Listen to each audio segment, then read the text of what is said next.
Let's switch gears and talk about some Virginia politics things. One that I would want to talk about the shock news from Monday.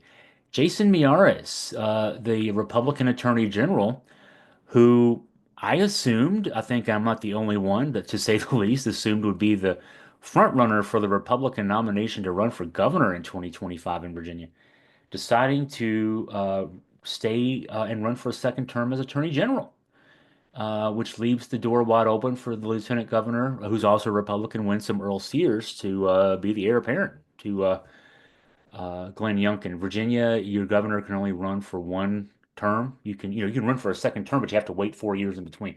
I hate the system.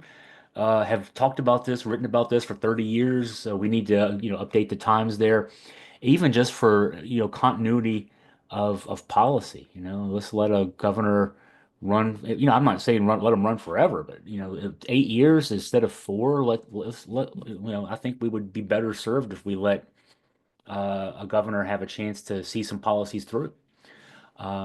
Even if it risks, I mean, here in this case, Glenn Youngkin, who knows? He might get reelected, but I think we'd be better off if we went that direction. But we don't. We don't. We probably never will. I've talked about this with legislators for years. It's likely not going to happen. A lot would have to change. I remember talking about this with a Republican legislator, Steve Landis, on this years ago. The point he made is that the Virginia Constitution gives the governor so many powers outside of the General Assembly, which only meets 45 days one year, 60 days the other year.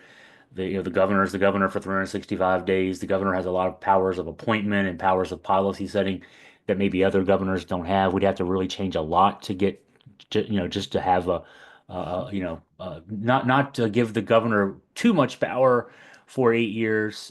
We could do some simple things like let the General Assembly meet more frequently. But I mean, it's not as quick a fix or an easy a fix as it could seem to some people. But that said, I think it's worth it. I think it's worth us taking another look at that at some point. That all said, we don't do that. Okay, getting back to where we are. Jason Miyares, the Attorney General. I mean, the Attorney General actually does something in Virginia. The Attorney General runs an office. The Attorney General files lawsuits. The Attorney General defends the Commonwealth. Lieutenant Governor of Virginia does nothing. Lieutenant Governor is, our Lieutenant Governor is one of the weakest statewide offices in the country. Um, it's only a part-time job in the first place. The main role is the ceremonial role, being president of the state Senate when it's in session for 105 days every 2 years. There's a couple other committees that the lieutenant governor serves on, but it's not even much of a glorified job. It's there. Who knows why it's there? It's just there.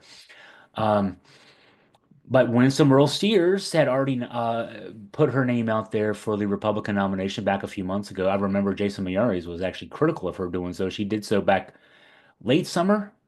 Comes to mind was late summer when she did this. And he was critical, saying we're starting 2025 a little too soon. We're still in the middle of 2024. But I'm wondering now if uh, if Miyares is just being smart politically here. He could be risking it, in one sense by running for attorney general. It's a down ticket race, but he does have name recognition. Uh, the smart part of this being the Virginia has a tradition dating back to 19. I think the last time we elected a governor of the same party as the sitting president, is a complicated way to say that, was 1973. Mills Godwin, as a Republican governor, a year after Richard Nixon was reelected, Republican was reelected as president. Ever since, I mean, we're talking 50 plus years now. We've gone with the governor candidate of the opposite party as the president. And I mean, there's reasons why it's not just a happenstance. I mean, the job of presidency is a tough one. The first year is the toughest year of the four. We have this phenomenon at the federal level, a 2 year cycle, the midterms, the second year elections in the 4 years for the president. The president's party loses seats in the House, loses seats in the Senate.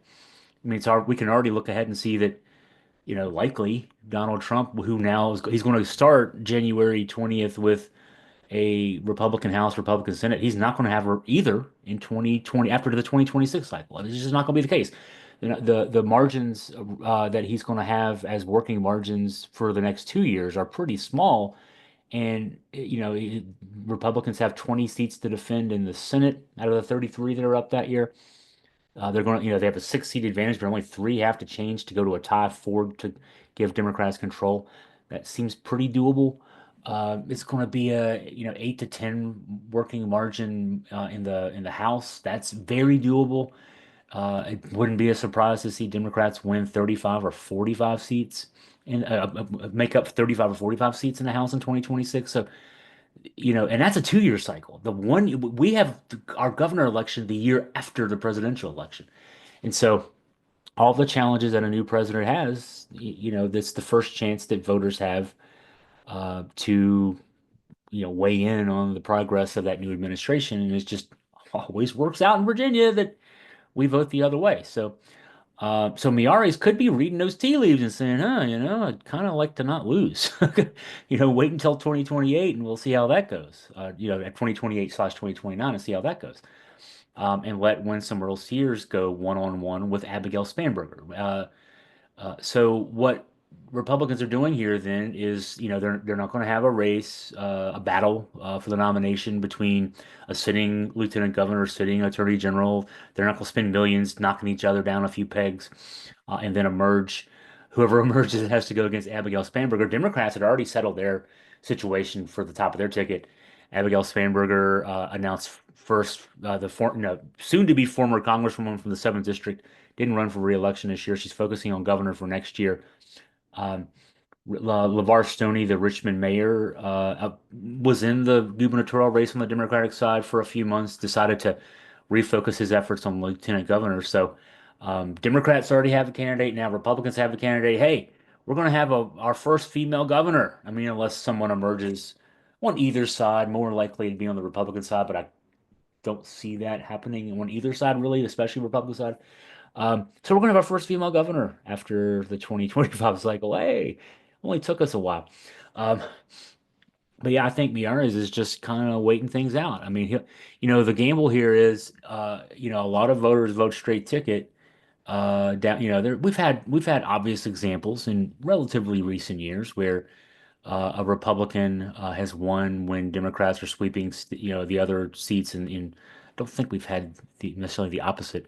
When Republicans win, we tend to have a three-person sweep. I'm trying to think. It was in 2001, Mark Warner won governor, Tim Kaine won lieutenant governor, and Mark Earley won attorney general. I believe that's the case. I could be wrong on that. I got pretty good memory, but I'm just doing this from memory. But I mean, so the idea that we have the down ticket races tend to fall in line with the governor's race could be a risk there for Miyares. He's gambling on, hey, I'm the sitting guy, I'll run for attorney general again and win, even if Winsome Earle-Sears loses at the top of the ticket, and then he would be in place in 2029 to run as governor. That could be risky. It could be very risky as far as that goes.